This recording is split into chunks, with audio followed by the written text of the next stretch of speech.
And welcome back to the JKR Podcast. We are here live at the 2022 17U WWBA here at the East Cobb Complex in Atlanta. We got Aj Garcia on the show, top prospect in Illinois, Indiana commit for the class of 2023. AJ, how are you doing today? I'm great, man. It's an honor to be on the show, and I'm really excited for this interview. Awesome. I'm glad to have you. So one question I always like to ask everybody as soon as I come on the show is, for those who don't know you, how would you introduce yourself? Who exactly is Aj Garcia? Well, I'm a kid from Chicago, mid-size, kind of fast, pretty fast. Just always a really approachable guy, just always willing to have fun, talk to everybody. That's really about it, Awesome. Yeah. So like I said, you're committed to IU for the class of 2023. So let's dig into that recruiting process, why you chose Indiana.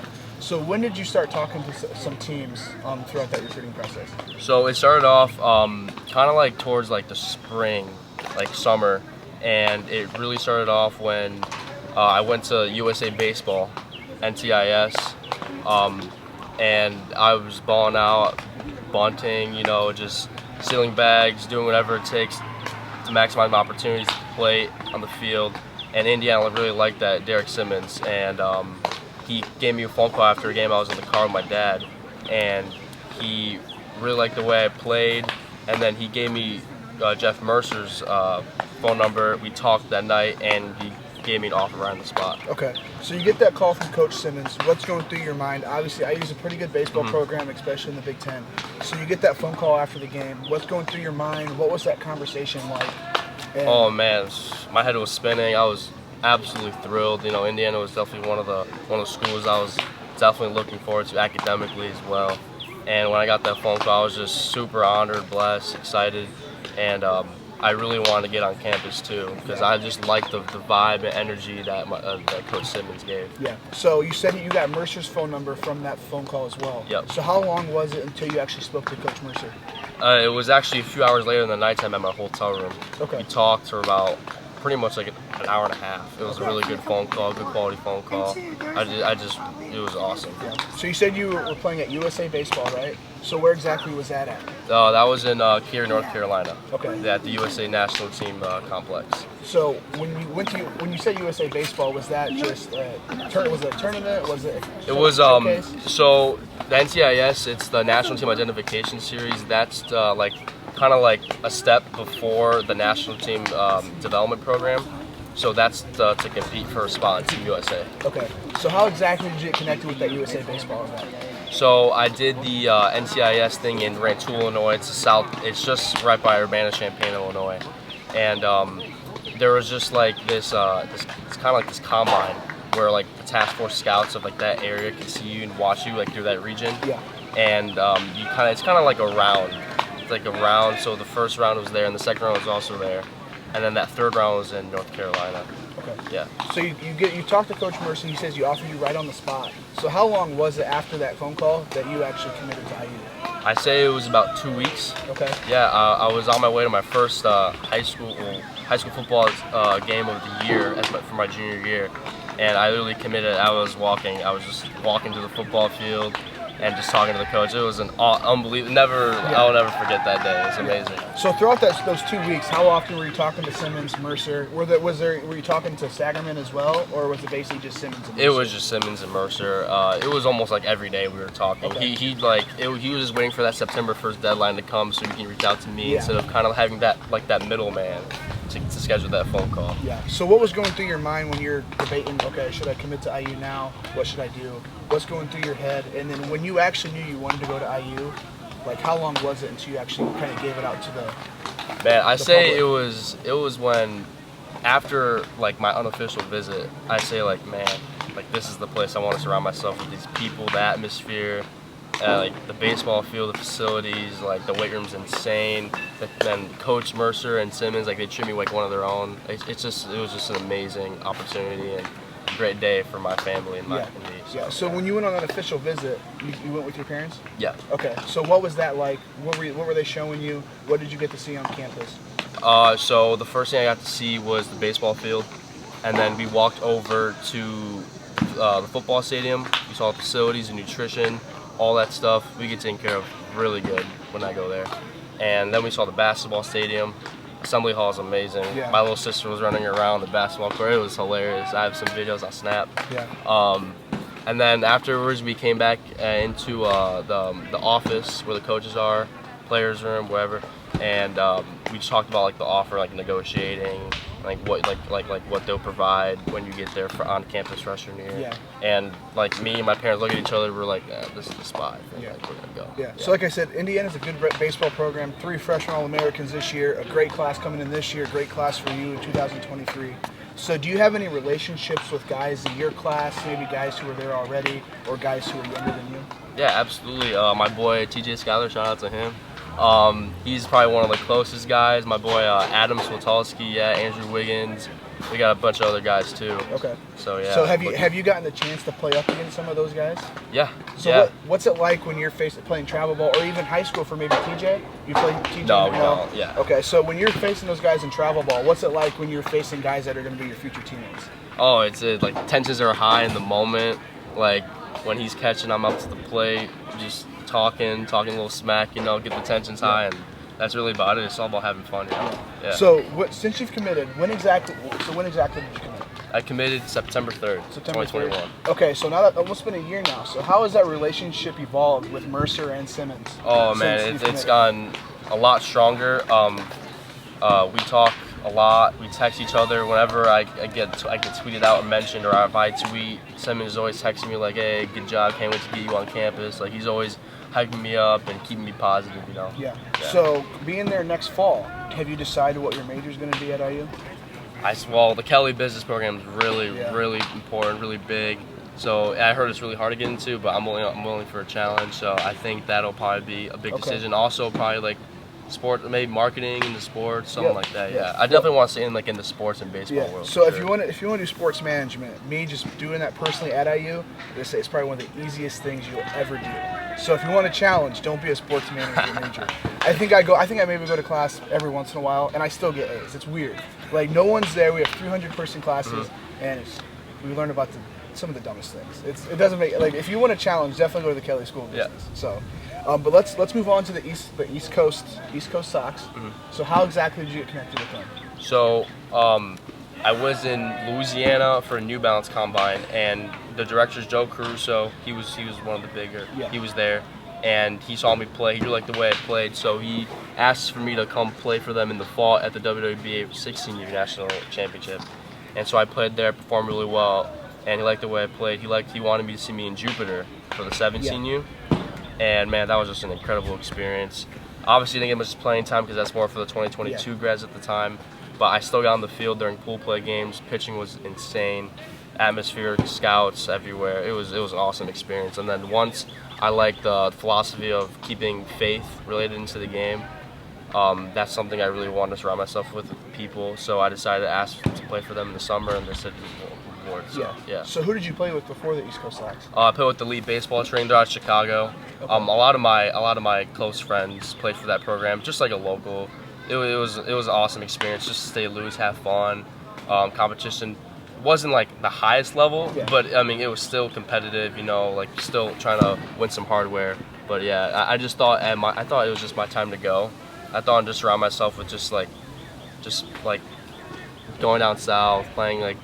I don't want to say like higher level. I don't want to be like that guy and say like higher competition, but yeah, I just want to surround myself with that. Yeah. So what's probably the biggest difference that you've seen between playing for that first team and now playing for the East Coast Sox? I want to say just like the mental part, like the high level IQ, like when it comes to the pitching, like people are throwing changeups first pitch.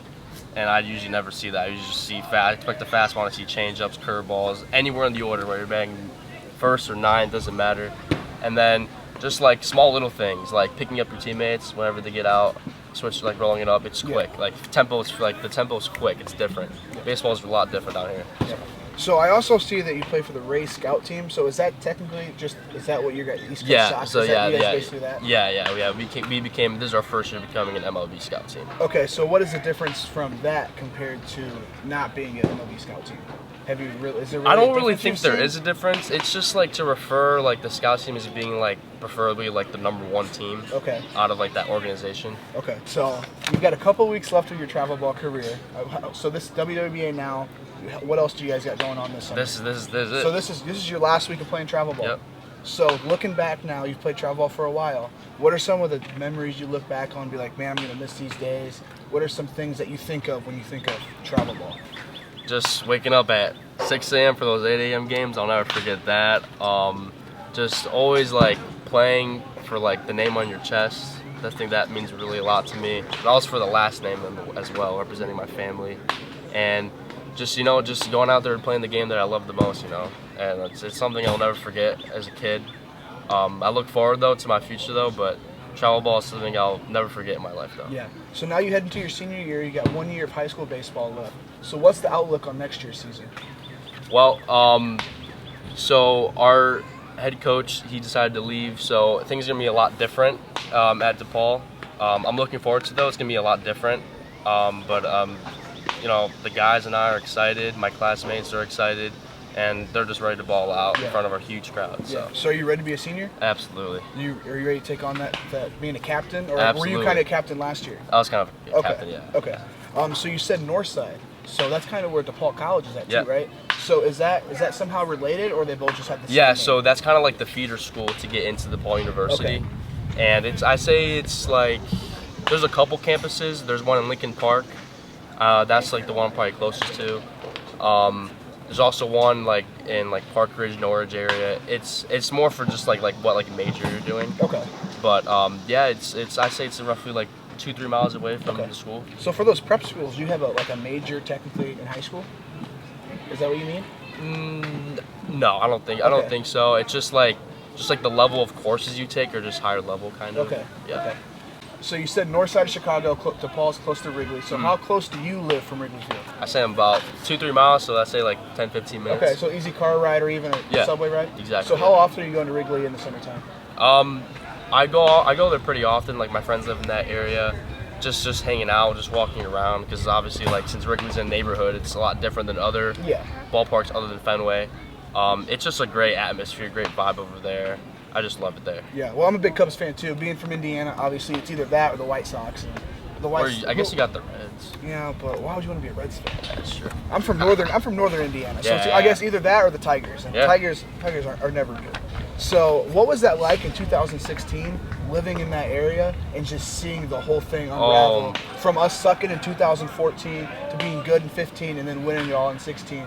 What was that crowd like? Like what were you seeing being an actual neighbor, or like being actually in that neighborhood? Yeah, so I was actually in my house in Game 7, and when they tied it up, like I had like a really sick feeling in my stomach. Like I didn't feel good afterwards. I was getting nervous, and then Ben Zobrist, he came up clutch with that double, and it kind of took off from there. And once that final out came, I went like absolutely insane. Like we went like on a car drive, honking the horns, lighting up fireworks. It was insane. Yeah. And then later on, we went to the Cubs parade. And man, that was an insane crowd there. Yeah. Oh man, it was awesome. So me and my dad growing up, we always talked about, we're always big Cubs fans. Yeah. We're like, well, we're rebuilding right now. We got Chris Bryant in single A, Schwarber, at that time Soler and all that. We're like, when the Cubs won the World Series in 2018 or 19, let's go to the parade. Well, it happened a lot quicker than expected. I was like 14 at the time. My dad was like, be no fun taking a 14-year-old with me. Yeah, I was in 6th grade when that happened. So I was just like, so I never got to go, but we were like, oh, well, we're going to win a couple more World Series with this team. That didn't happen. That's not the case no more. I guess here in maybe 7-8 years, maybe when these guys were drafted now or coming up, maybe I can go to a World Series parade or something. Yeah, right now we're just on a little bit of like a restock. Our farm system's okay. I mean, we'll definitely be competing for a postseason spot. In the near future. Yeah. Who are we picking this year in the draft? Number 7. Johnson. Wait. Johnson's a guy that people have been mocked for us to pick. Yeah. But right now for the 2023 draft, we're like projected to be like the 3rd or 4th pick. Yeah. So out of the guys that you've played against, who would you want the Cubs to pick? Man, I don't even know. I feel like people would be saying Max Clark, Well, that's who I want. Just obviously being Max from Indiana. Yeah. I mean, I would like to see Max go. Yeah. I don't think Max is going to fall to number 4. We'll see though. I mean, who knows, man? Like the draft is really weird. The depends on like money, like in like certain slots. So yeah. So let's dig onto your on the field play a little bit. So if you were a scout watching your game, what would be your personal scouting report on yourself? That could be playing in the outfield, being in the batter's box, or even in the dugout watching you with your teammates. Yeah, I would say obviously really fast, plus speed, plus arm in the outfield.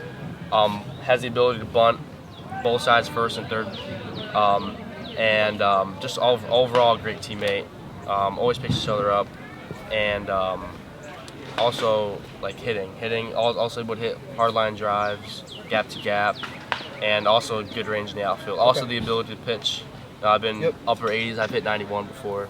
So, Perfect Game lists you as an outfielder and a pitcher. So is that your plan at IU, or are you thinking you might just be an outfielder? Definitely, since the velocity jump came like around the fall into the winter, and then the spring with high school ball, that's when it really took off. I'm like, you know what, I think I'm going to start pitching. Because my pitching coach will help me out working on multiple pitches, changeups, curveballs, throwing it for strikes. So, So when you're on the mound, what exactly is your pitching repertoire? Like what pitches are you throwing? So I throw 2-seam, 4-seam, knuckle curve, changeup. Okay. So are there any other pitches you're wanting to add, or you think you're good with those 4 right now? Everyone's saying I should throw a cutter.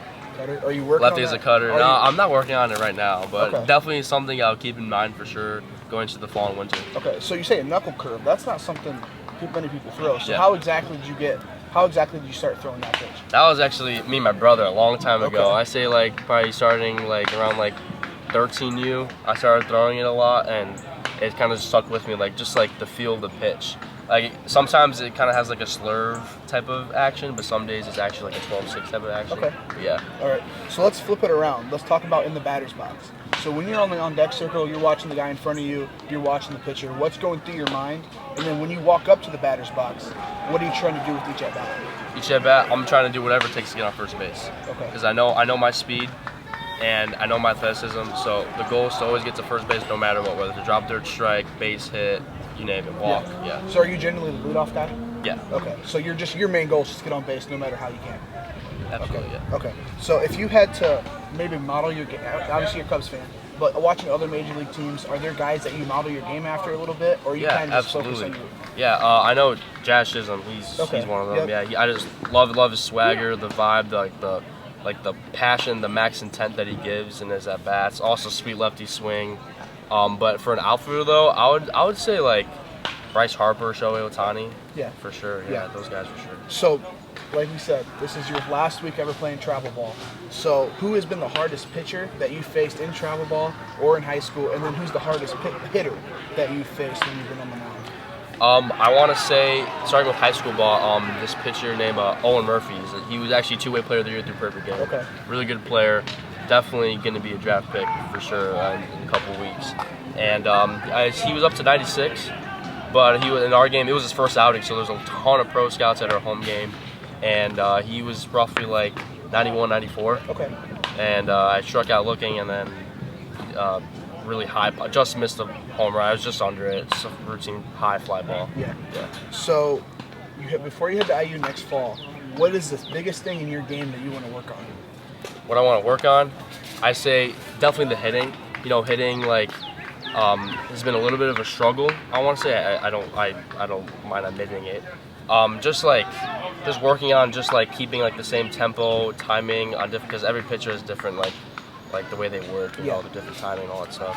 So I want to work on that, and also pitching too as well. Pitching could be definitely a thing I could be doing in the future as well at IU. I want to work on that. And also just more bunting, really. More bunting, because I'm definitely going to be using that as well, because Simmons really liked that when he first saw me in person. Yeah. So are you so now that you're kind of technically thinking of being a pitcher at IU, are you talking to what's the pitching coach name? Or is that Simmons? No, Simmons is not. I don't even know who the pitching coach is the name. That's crazy, right? Because whenever I talk to pitchers about like their recruiting process, they talk about at glance, is it maybe?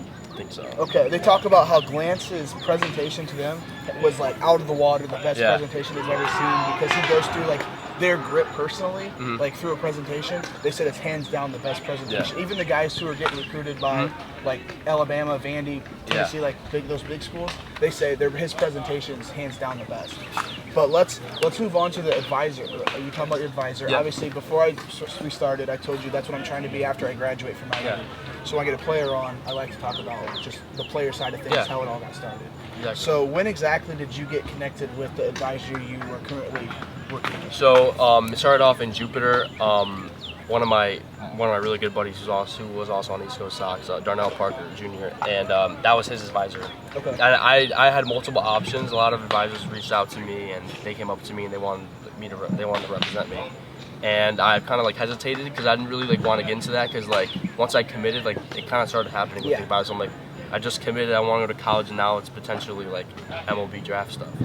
So my head's still spinning a little bit. I'm still kind of confused about this stuff and how that works. Okay. And I didn't even know until like at that moment when I knew like advisors could like be like talking to like Yep. kids my age. Yep. So, so I talked to the Rosenhaus group, RSR Baseball. I talked to Ty Smith and Connor Salter, I believe. Okay. Yeah.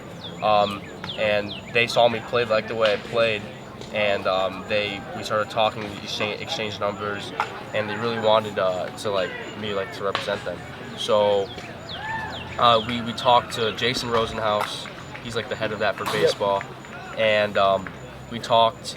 And honestly, like I really like the relationship, I like the vibe that they were giving, kind of like with IU. And just like the trustworthy that they're willing to give and what they're going to do for me in the future when I go to IU. Yeah.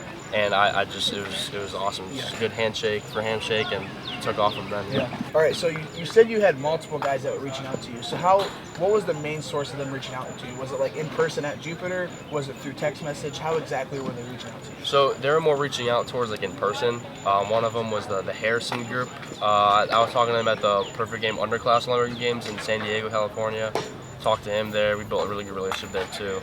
I just didn't really know like what to do at that point because like I just committed at that time. So I was still kind of like confused. I didn't really like want to like kind of like think about it too much. Yeah. I kind of just want to just focus and just finishing the fall. Yep, and just play ball. Yeah, exactly. Yeah. Yep. So I got a couple more questions for you. Let's move on from the baseball field a little bit to end it off. So what are some of the things you like to do when you're not playing baseball? Hanging out with my friends. Obviously lifting. I love lifting. Obviously that's not only for just like my satisfaction, but also to get better at baseball. And we play video games, play on the PS5, I have an Xbox, PC, play with my buddies there. Okay. Yeah. So what video games are you playing when you're playing? MLB The Show, GTA, sometimes play Call of Duty. Okay. Yeah. All right. So obviously besides going to Wrigley Field watching the Cubs, be it in your hometown, what are some of your favorite things you like to do? Because obviously Chicago is a huge town with a bunch of stuff. Absolutely. So I love going to the lakefront, going to the ledge with my buddies. We usually always bike there, like they have divvy bikes, so we usually sometimes take those, or our own bikes. I also like to go to like this place called Water Tower Place. It's like this mall like in downtown, really nice.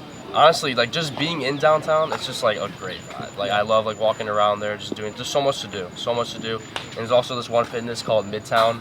It's like it's in Bucktown area, kind of like by Lakeview area, and it's just an insane like gym facility. They have pools, weight rooms, saunas. It's also really good for recovery too. Yeah. Like they have like steam rooms for your body so as it gets really hot.